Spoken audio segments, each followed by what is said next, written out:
திருச்சி ஸ்ரீரங்கம் அருள்மிகு அரங்கநாத சுவாமி திருக்கோயிலில் இன்று மகா சம்ரோக்ஷண விழா விமரிசையாக நடைபெற்றது. லட்சக்கணக்கான பக்தர்கள் சுவாமி தரிசனம் செய்தனர். முதலமைச்சர் செல்வி ஜெயலலிதா உத்தரவின் பேரில் பக்தர்களுக்கு அனைத்து வசதிகளும் செய்யப்பட்டுள்ளன.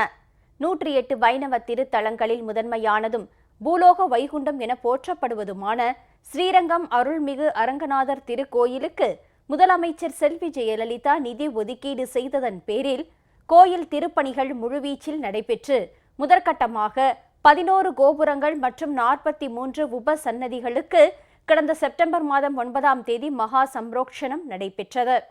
இதனையடுத்து 2ஆம் கட்டமாக ராஜகோபுரம், பெரிய பெருமாள் மூலஸ்தானம், தாயார் சன்னதி, வெள்ளை கோபுரம், சக்கரத்தாழ்வார் சன்னதி, கருடாழ்வார் சன்னதி உள்ளிட்ட சன்னதிகளுக்கான மகா சம்ரோக்ஷணம் இன்று நடைபெற்றது. காவிரி ஆற்றிலிருந்து புனித நீர் யானை மீது வெள்ளி குடங்களில் எடுத்து வரப்பட்டு யாகசாலை பூஜைகள் நடைபெற்றன. இன்று அதிகாலை 4 மணியிலிருந்து பல்வேறு ஹோமங்கள், யாத்ரா தானம் உள்ளிட்ட நிகழ்ச்சிகள் நடைபெற்றன.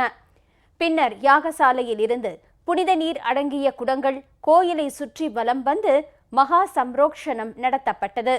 இதனை லட்சக்கணக்கான மக்கள் கூடி நின்று தரிசித்து வழிபட்டனர்.